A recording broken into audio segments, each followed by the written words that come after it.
Hey there folks, in today's video we're diving into the intriguing topic of why Grand Theft Auto 6 seems to be keeping us waiting for what feels like forever. I stumbled upon a piece over at Sky News that had a chat with some well-respected individuals in the gaming industry, and they shed light on the reasons behind Rockstar's prolonged silence regarding GTA 6. Let's get into it. According to the article in question, Rockstar is one of the video game industry's most celebrated studios, famous for Grand Theft Auto, Red Dead Redemption, and other huge franchises. And the unprecedented success of GTA 5 has made the long wait for GTA 6 even more painful for fans. Let's dive into some noteworthy points made in the article. Grand Theft Auto 5 set a remarkable record as the quickest entertainment product to hit the $1 billion mark, making it the most financially successful one to date. Furthermore, GTA 5 has found its way into the hands of an astounding 185 million players. These accomplishments are nothing short of extraordinary. However, despite these remarkable feats, the gaming community remains on tenterhooks. Even after enduring 20 to 25 Marvel Cinematic Universe films, witnessing the tenures of 5 British Prime Ministers, hosting 2 Olympic Games, and grappling with the global pandemic, fans are still eagerly awaiting the next chapter in the GTA saga. What's adding to the suspense is the notable time lag between GTA 5 and its forthcoming sequel. By the way, I'm holding a monthly giveaway for a PlayStation 5. You just need to subscribe and you're entered. Now, back to the video. It's worth mentioning that Rockstar only publicly acknowledged the existence of GTA 6 last year. This gap, without a doubt, stands as the lengthiest in the history of the franchise. Now, let's hear what Jason Schreier, a games journalist over at Bloomberg, has to say about the prolonged wait. Jason has previously shared information about both Rockstar and GTA 6. This information was later substantiated by leaks that surfaced. So let's delve into Jason Schreier's insights on this protracted period of anticipation.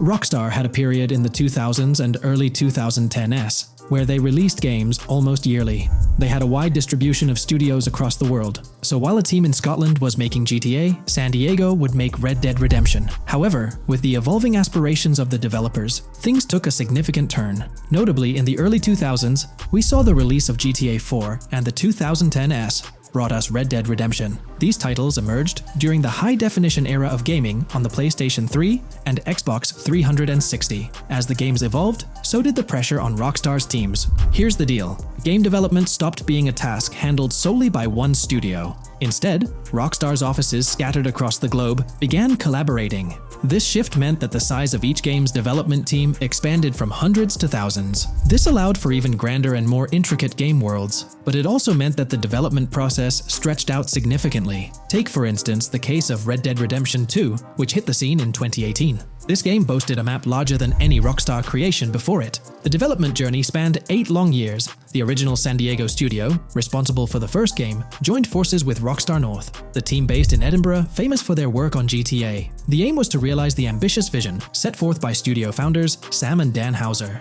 In the end, an astonishing 2,000 individuals contributed to the game's development. Not to mention, the development costs ballooned, reaching an estimated range of $170 million to $240 million, surpassing the budgets of most blockbuster films. Now, there's another challenge that emerged: culture crunch. Red Dead Redemption 2 was a critical hit in commercial success, but its release was quickly followed by reports of a culture crunch that allegedly saw some people work 100-hour weeks to get the game finished. Jason Schreier reported on the company's culture extensively and says it was a long place where the attitude was, "We're thrilled to be here, we make games for a living, let's sleep under our desks and crunch these things out." He says Rockstar has since been trying to make itself a nicer place to work, which may result in less demanding deadlines for its staff to meet. Now, let's shift our focus to the third challenge: the unprecedented times we all experienced. It's important to note that Rockstar, like many others, felt the significant impact of the global pandemic. In the midst of having new PlayStation and Xbox consoles at their disposal, gamers endured a relatively light period in terms of releases during 2020 and 2021. The reason?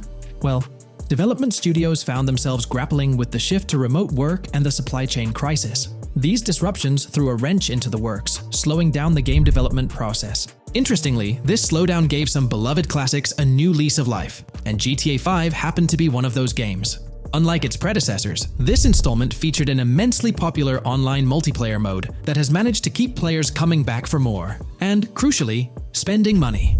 And Schreier says that such a cash cow, all these years later, helped by re-releases on newer consoles and PC, means there hasn't been quite the same urgency to get GTA 6 out the door. They've made one of the most successful games of all time, he says.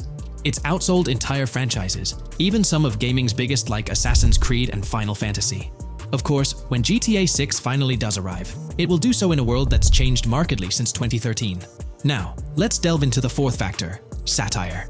As the article continues, it's worth noting that beyond the recreation of US cities, high-speed car chases, run-ins with the law, and, well, a fair bit of violence, GTA has earned a reputation for its sharp satire of American culture. This satirical approach extends to themes such as police brutality, gun rights, and a keen examination of society's fixation with consumerism. It's not subtle, often right on the nose, but it dares to go further than most other games in its critique.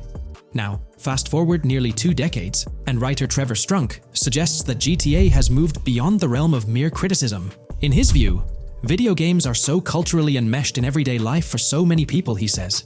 GTA is a big driver of this. Kids grew up wanting to play them when there was something quaintly illicit about violent video games, and now those people are adults who can afford their own console to play GTA. All the 40-year-old dads who would have complained about it 20 years ago are now playing it. However, Strunk raises an interesting point. In a world that has witnessed significant shifts, particularly in the post-Trump era, GTA's unwavering dedication to poking fun at societal norms might have turned into one of the developer's biggest challenges. You see, satirizing America has become a more intricate task in today's landscape. As Strunk eloquently puts it, Rockstar's super interested in satirizing the world. But then the world catches up. With things like American excess and car culture, they have created this almost self-fulfilling satire. And part of the reason we've waited so long for GTA 6 is that it's difficult writing satire after 2016. The election of Trump and things that would have seemed like a joke in years past all came true. Dan Hauser, one of the co-founders of Rockstar, appeared to echo this sentiment during a candid interview with GQ back in 2018. He openly admitted that the United States might have reached a point where it's beyond the scope of satire. It's worth noting that Dan Hauser has since parted ways with the company. However, his brother, Sam Hauser, continues to hold the position of president. Now, let's explore the final reason, a colossal leak that laid bare the game's direction. Despite any challenges the game's writers may have faced, nothing could have prepared them for the immense disappointment of a massive leak that occurred last year. This incident marked one of the gaming industry's most high-profile cybersecurity breaches.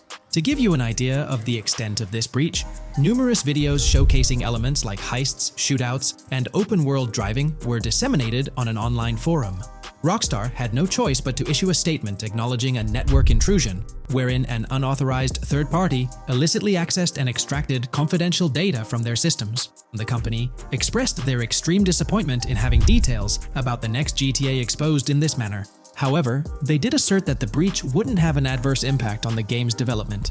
Now, amidst these leaks, one intriguing revelation was that players would have the opportunity to step into the shoes of the game's first female lead character, Lucia. It's a noteworthy shift, and writer Lee Alexander delved into this aspect in more detail. I always felt GTA was equal opportunity offensive. I remember playing it as a young woman and thinking, while it didn't correspond at all to how I felt in real life, this transgressive ethos of being cruel and condescending towards everything was considered really liberating. It's a bit of a downer for fans eagerly awaiting Rockstar's next creation. Unfortunately, it seems the prolonged wait is far from over. In a recent earnings call hosted by the publisher Tattoo Interactive, there were hints that the company expects to achieve record levels of performance in the upcoming financial year. While many hoped this might be a subtle nod to GTA 6's release date, the reality is it could potentially mean a release as late as March 2025. Jason Schreier from Bloomberg suggests that given the sheer magnitude and intricacy of the game's scope, even that date might be a tad optimistic. So those are the key reasons why GTA 6 remains elusive. And we've had the privilege of insights from some of the most respected figures in the video game industry.